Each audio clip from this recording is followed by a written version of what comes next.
Hello, I'm Peter Towers, Managing Director of ESS BIZTOOLS. Welcome to this webinar. Advisory services are not bought, they are sold. And we're going to look at some very interesting situations relating to the sale of professional services and also the support that you can be giving to your clients to assist them to run more sustainable businesses in 2026. Every business has two components. The first component relates to making the product or undertaking professional work like you do, like doctors do, or your tradies, of course, are making a product.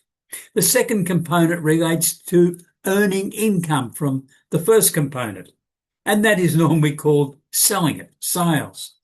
Businesses need both components to work harmoniously with one another to achieve their overall results. So selling is very important in this overall process.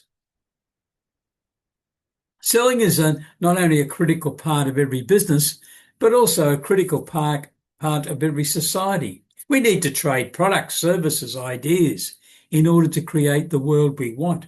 And now we come to advisory services, that big area that more and more accountancy firms are embracing. Selling professional services, particularly for accountants, is a different ballgame.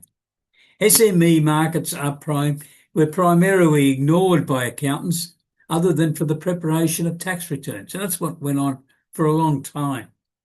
Now, admittedly, some accountancy firms were supplying advisory services, but not many. SMEs saw an accountant as being only a tax return preparer, and we've still got that problem today, where many SMEs don't go and talk to you about business-related matters because they believe that all that you're interested in is taxation. And once the clientele was built around taxation returns, that continued to be the service offering. Now, I know taxation's important. I ran an accountancy firm and I had a tax agent's license. But I think we need to be looking at blending it a bit more, aiming for, say, 50-50, which some firms have achieved. In fact, I know one firm, it's 20% taxation, 80% advisory. But I think 50-50 would be a reasonable aim. But things have changed. I probably just referred to them. Why they've changed. Computers, technology have speeded up the process.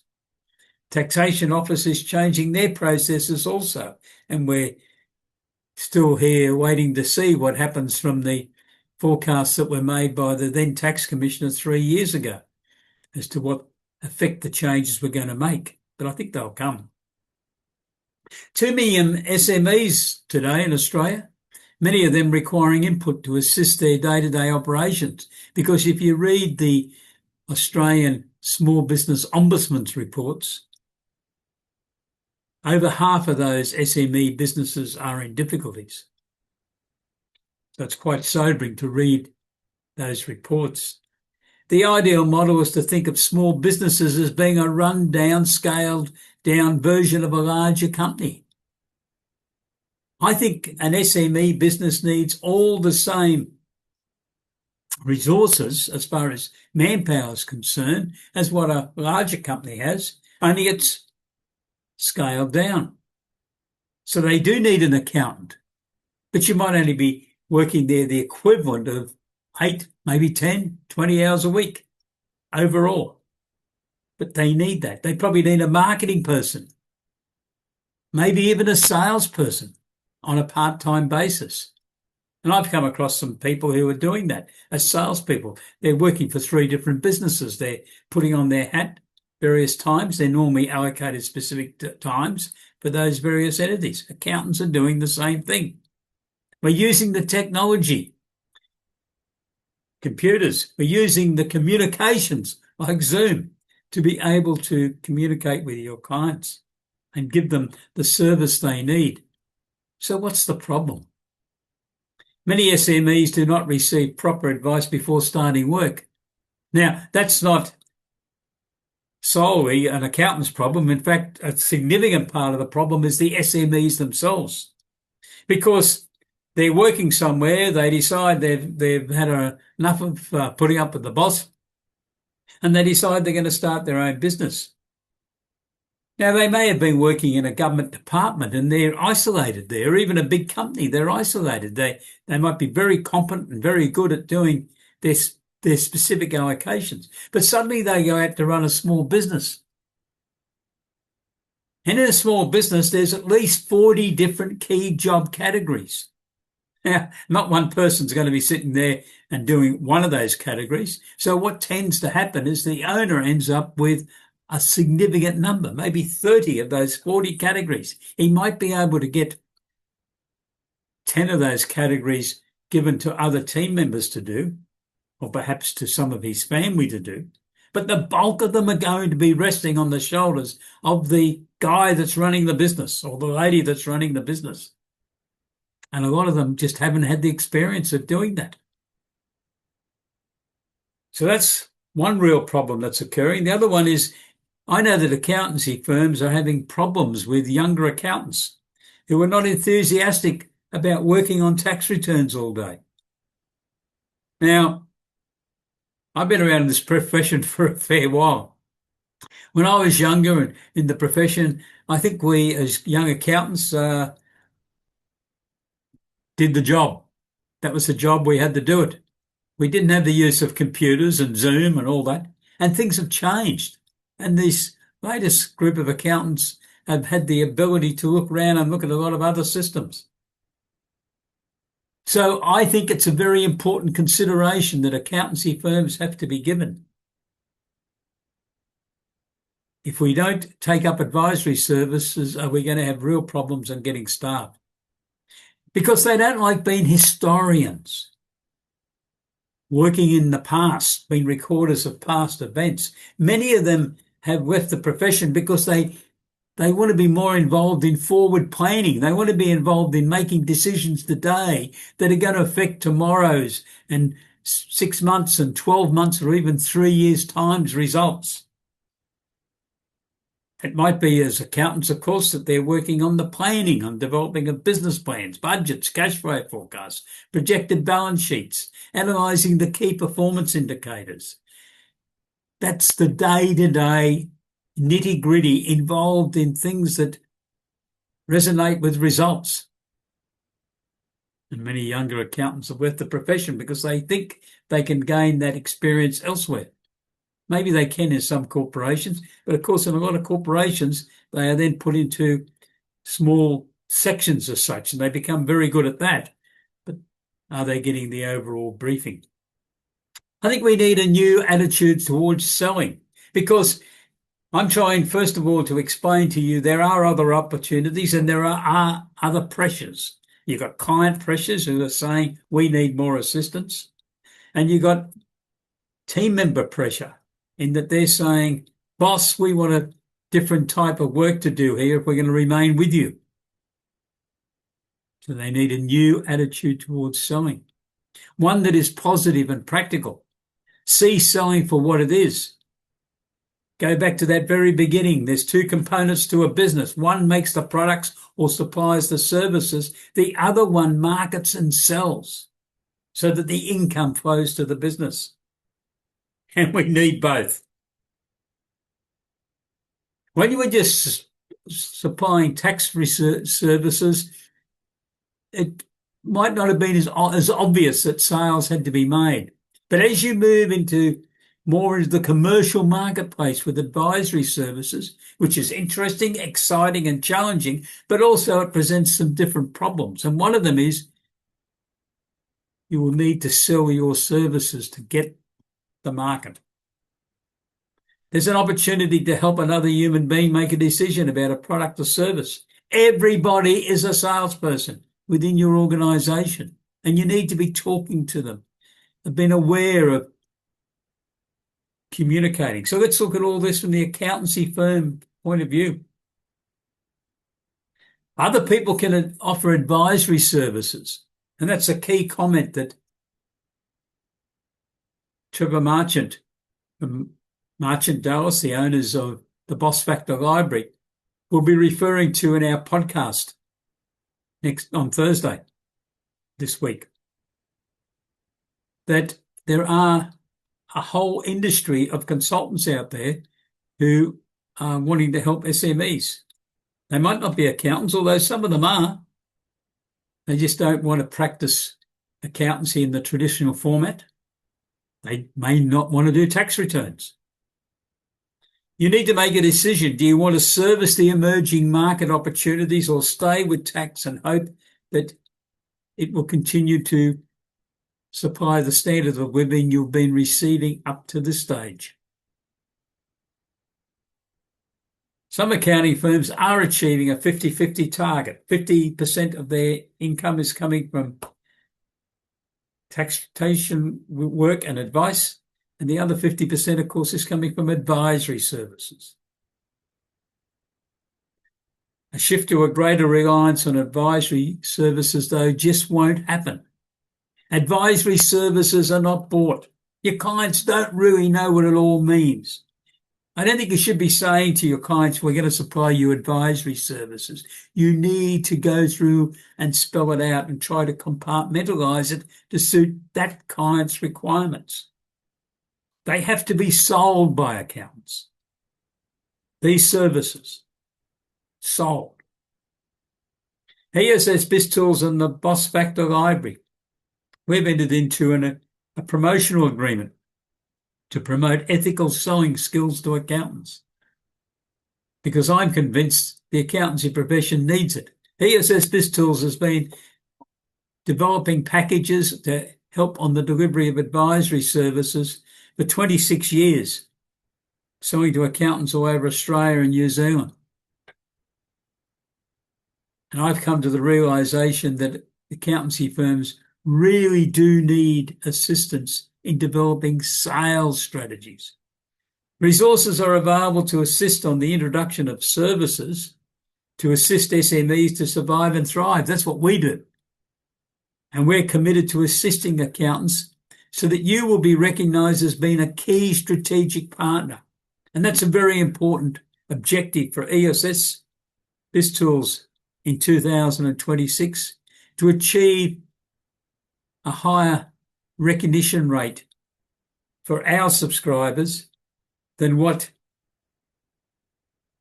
the Intuit QuickBooks survey found. So the key strategic partner recognition is very important because it shows that your clients are confident and extremely happy with your services.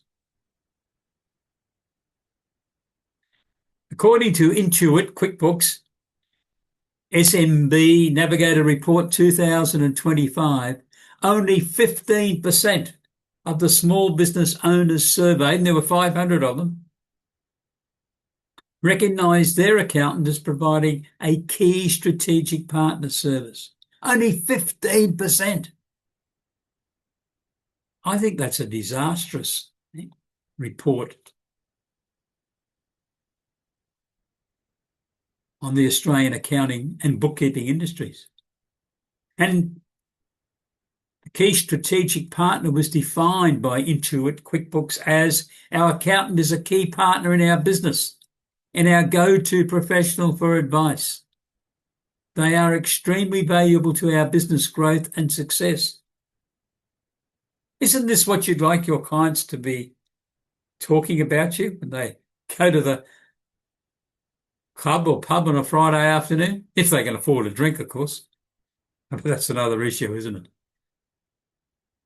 I think you should be aiming to have that level of achievement by at least 80% of your clients, because it should concern you and motivate you to try to get that degree of recognition. I think you should be asking your clients, perhaps not now, but later in the year. That's what we're suggesting to ESS BIZTOOLS clients. We're going to be going out and saying to our members next week, we suggest you do the survey, because they've been working with us for some time.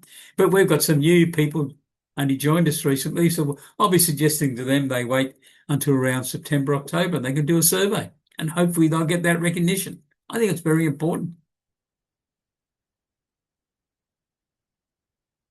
Advisory services are not bought, they are sold. is the key message that Trevor Marchant and Eve Dallas, his partner and his wife, 30 years experience in developing sewing skills for accountancy firms. And prior to that, Trevor was the sales training manager for Westpac. I didn't know banks had sales training managers. Trevor tells me they have had them for a very long time. So banks are training up their people to be sales orientated persons so they can sell services better. Accountants should be doing the same thing. The Boss Factor Library provides a range of resources to assist you to provide a high level of advisory services. So you talk the talk. And in that training that Trevor and Eve are going to give you, you will be able to communicate better the services that your accountancy firm can provide. Now, the course includes the Sales Factor course. This is 12 modules, which can be completed on an individual basis or as a team. Trevor thinks it's best done as a team if you've got a few people in your firm undertaking the training at the same time. Or for sole traders, Trevor will try and link you up with someone else if you want to sit down and discuss some issues and decide what's the best way for a sole trader to go about selling, if that's the category you're in. The referral code. It's a referral by invitation method. Trevor and Eve have developed a very interesting referral code, which you would get access to if you subscribe to their tax fitness product. And if you would subscribe to the Boss Factor Library. I was referring there to our other key affiliate, Tax Fitness, but they are two separate businesses. My apologies. And the lead generation system, a system that doubles as a retention strategy for your existing clients. And that will get back to the ongoing services you're providing to them. And sales management shows you how to sell not only your compliance services, but also opens the door to the untapped multi-million-dollar advisory services market. Now, what's Trevor referring to when his notes that he gave me for this presentation say opens the door to the untapped multi-million-dollar advisory services market? This is all the other sales or marketing consultants that are out there, even business-type accountants, business people. And many of them are running very successful businesses. Now, they may have had an accounting background, or they've had a sales or a marketing or technology background, and they're able to offer services. Trevor believes that, and I tend to agree, a lot of those services that those people are providing should have been supplied by accountants in businesses like yours. So learning more about the sales skills will enable you to tap into those people. In lots of cases, it's a matter of communicating with them on an ongoing basis. The ESS BIZTOOLS starter package equips your firm as a strategic advisor, because we see that most firms need to have an improvement in their selling skills, but you also need to make sure you have products there, because we're going beyond taxation. We're going beyond what's in your computer packages when you're subscribing to get services that are basically related to the preparation of financial accounts. There's a lot more to learn in servicing a business than just the actual profit and loss accounts. They're important. They're very important. But from them flows key performance indicators, flows debtors management systems, flows documentation to raise additional funds for the business. That's the add-ons. So the Business Plus newsletter, which we produce each month for our subscribers to badge and then send to their clients, has somewhere between 4 to 6 articles in each edition. They're spread out. I try to spread them over the spectrum of small business operators, and I've got 6 different spectrums in mind. someone thinking about starting a business, someone who has decided to proceed. They're going through the purchasing a business, the contract stage. So we've got to make sure they just don't go off and sign the contract too early before they've considered all the angles. Then you've got the people who are in business after about 6 months, because a report by MYOB published in the Financial Review nearly 2 years ago indicated, when they'd done a survey of 1,000 new MYOB subscribers, they found that a lot of them ran into problems after 6 months because they made a lot of basic mistakes at the beginning. They assumed that the supplier would automatically welcome them with open arms and give them 30-day credit.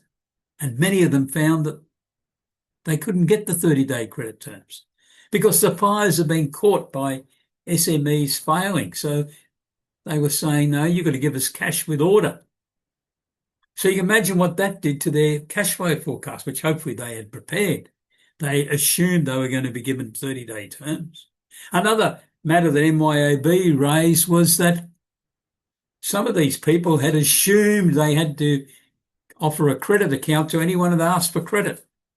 So they probably got everyone else in their community's problems. They went off to go to this new business and ask for an accountant. And unfortunately, some of them may have been very slow in their payments. But the other problem they had with debtors is that they had also assumed, according to the MYOB report, that these new customers would pay them very strictly on a 30-day basis. Well, we all know that, unfortunately, in Australia, debtors' days outstanding are far higher than 30 days. And these businesses started to run into cash flow problems because they'd assumed they'd get paid in 30 days. They'd assumed they were only going to have to pay their suppliers 30 days after they got the goods. And they started running into cash flow problems. So what happens then? According to the MYOB report, they had stopped paying the tax office. And after 6 months, the tax office started taking action against them. So this is part of the preparation. We write that into little short articles, half a page, 1 page, just trying to bring people attention and continually referring them. Talk to your accountant about this. Go and talk to them. I think you could promote that a lot more. What we say to our subscribers is read the articles that we've prepared before you send it out to anyone. As you're reading it, mark down who of your clients you think you should be specifically talking to about a particular item. And it might be, I've got 3 people looking at this, thinking about starting a business. I should make sure they read this part and then talk to them, because they might not have signed on with you yet. And I think that's another very important matter. We need to make sure that in their initial funding, they've got enough money set aside to pay you reasonable fees to give them proper advice. Now, this is all part of the sales process, because accountants have to sell into the market, in inverted commas, what you can do to help them to get off to a great start in running a business.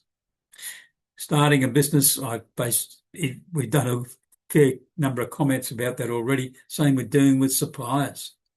Buying a business.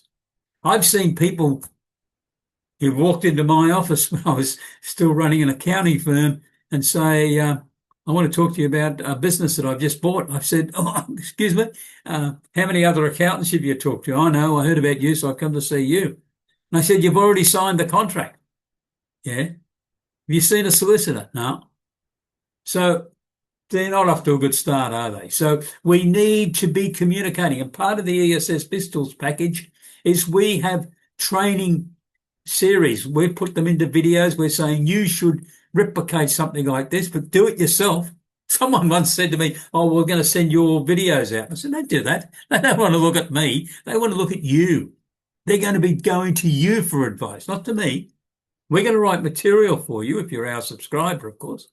But you've got to send it to your clients. You're going to communicate with them. But make them generally understand. Make the community where you operate from get the feeling that your firm is saying, if you want to buy a business, come and talk to us first, and we'll make sure you talk to a solicitor first. before you sign any sort of contract. Research and development introduction. Research and development's a fascinating area, I think, and there's some businesses can successfully navigate and they can actually undertake the innovation journey. And that can be a great deal of satisfaction and professional interest for accountants to work with clients as they go down that path. Now, unfortunately, they don't all succeed, of course, in those endeavours, but it all starts with research and development introduction. We've got a complete package on research and development. It is quite large. It covers everything from that initial contact to lodging the tax return that's embedded in it as the claim for the research and development tax offset. But we introduced the introduction package on R&D to be put into our starter package so that you're equipped if a client comes in and starts talking to you about research and development, or if you follow my suggestion, you would raise it with certain people. Tradies are a great source of R&D activities, but all sorts of businesses can undertake research and development. So you say, you think, are you doing any research and development? You're interested in it. Now, I had a reaction only very recently, actually, when I said that to someone. He said, at last, someone's going to talk to me and know something about research and development. He'd been to 5 accounting firms, he told. And no one was prepared to give him any advice. I don't know why. A couple of accountants over the years have said to me, Pete, we are thinking about it, but we're not a scientist or an engineer. I said, what's that got to do with it? Oh, you'd have to be a scientist or engineer to do the experiments. I said, you're not doing the experiments. No way in the world are you doing experiments. If you want an example of what job description fits you, I think the internal auditor. Because in our system, there is a whole range of forms. There's 48 forms, actually, and there's all sorts of other things. They have all got to be completed. Your role is to make sure the client's doing them. And if they're doing ongoing research and development, there's basically reports every day because they've got to give an accounting for what their team members are doing if they're getting charged to the research and development project. What did they do? What did they find out today? Or if they've got contractors working for them, the same thing. So we've gone through, studied the legislation and developed a whole system that you can supervise. Once a month you go through and check their records and give them basically an audit report. And if they don't want to do it, let them go their own way. They'll probably end up in difficulties with the tax office. So you need to sit down and say, this is the way we handle research and development. And you will be rather unique because, unfortunately, a substantial number of accounting firms I've found around Australia, for various reasons or no reason, just shudder at research and development. I don't think there's any reason to. And in fact, 7,000 SME businesses, turnovers under $10 million, participated in research and development in 2022-23. That's the last lot of figures released at this stage by the tax office. 7,000, 46% of the total number of businesses in Australia were SMEs. And I think that's only a tip of the iceberg, because I get that many people tell me that, they can't find an accountant to talk to. And this can be a tremendous growth opportunity for your firm because they start undertaking research and development and a lot of them realise they would need more money. So they come to you and they say, well, we're going to need some more money. How much money? Oh, well, to get a commercial prototype out of all this, it's going to cost us $300,000.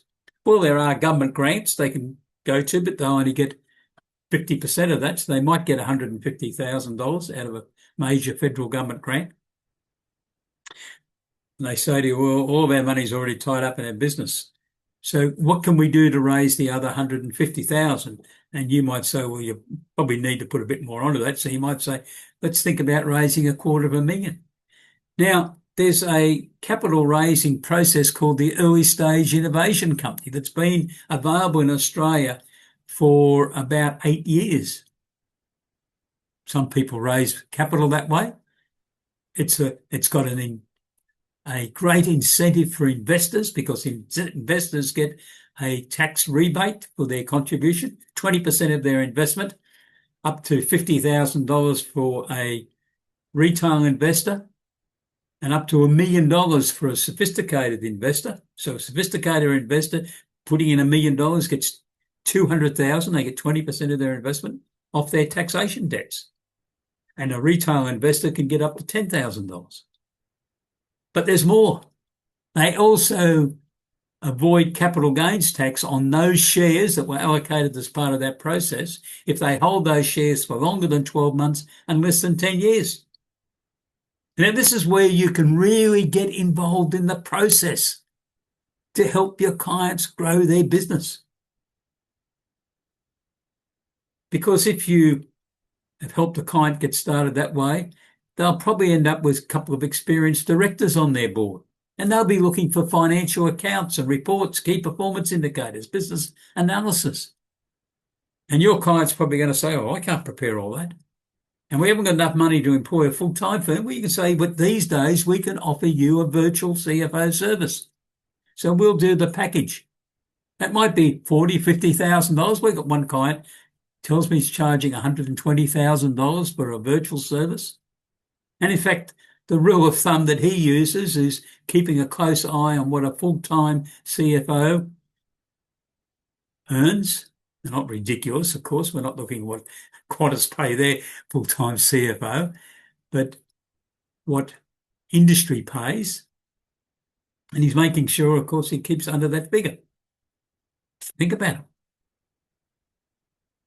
And all this is built around selling, isn't it? Because these skills and services that you can provide are going to be sold. We look at debtors management to monitor that horrible debtors days outstanding figure. And the trades charge out to establish appropriate charge out rates which will earn the targeted profit for the business. We've got a full package on that. It's our most popular package. Out of 40 packages, it's our most popular because you can really work with tradies. And some tradies have got very good businesses these days. So the Boss Factor Library and ESS BIZTOOLS are offering a great opportunity for you to access key resources to assist your firm to achieve key strategic partner status from your clients. And this has got to be important. Wouldn't you agree? The Boss Factor Library and Coaching Mentoring Program for Accountants, which are the two major packages that Trevor Marchant and Eve Dallas have produced. So the costs are, you need to have access to the library. It's an annual subscription of $70 per month plus GST. Then you can elect to go into the Coaching Mentoring Program for Accountants. And that's $1,200 plus GST per person. There's also a charge of $900 plus GST per month per firm as the coaching fee. So Trevor Marchant actually conducts Zoom meetings and trains you in selling. Now, some firms have 3 or 4 people at a time going through undertaking the training packages, Trevor tells me. So the ongoing coaching fee, as long as everyone's being coached at the same time together, is $900 per month per firm. So that's that package. I've explained to you just a little bit earlier what is involved in the Coaching Mentoring Program for Accountants. And if you undertake this in a special promotion that we've organised between us, you will get 12 months access to the ESS BIZTOOLS starter package for no payment at all. So as soon as you subscribe to the Boss Factor Library and the Coaching Mentoring Program for Accountants, we will be contacting you from ESS BIZTOOLS and saying, welcome, we are now setting you up to have full membership rights for 12 months, and we hope for many years to come, so that you can really get the benefit of both the Boss Factor Library and the ESS BIZTOOLS starter package to kickstart your advisory services to your clients. And there's what I've just said to you. You will get that free access for 12 months of the starter package. So if you've got any questions that we have not answered in this webinar, please send me an email, Peter at ESS BIZTOOLS, or telephone Peter on telephone me, that is, 0418190181. So thank you for that. And I should have told you, and I don't seem to have it there. Oh, yes, there it is. I clicked over it. I thought, I haven't told people where to go, but I must have clicked over that slide. To register, please go to www.essbiztools.com.au. Click on Affiliate Packages, which is the main heading. Click on the Boss Factor Library. Click on the Library Access. You have to create the access to the library first, and then click on Coaching Mentoring Program for Accountants. Pay your money, and we will then be in contact with you to set you up on the ESS BizTools package. And at the same time, Trevor Marchant will be in contact with you to get started on giving you access to the material that you will receive and setting up the training program under the Coaching Mentoring Program for Accountants. That's the system, and I hope that you're able to avail yourself of it. We're here to help accountants develop systems for accountants that you can use to improve the business viability of SME clients all over Australia. I hope that you have a great day, and I look forward to hearing from you. Stay safe. Goodbye. Thank you, and hopefully we will hear from you.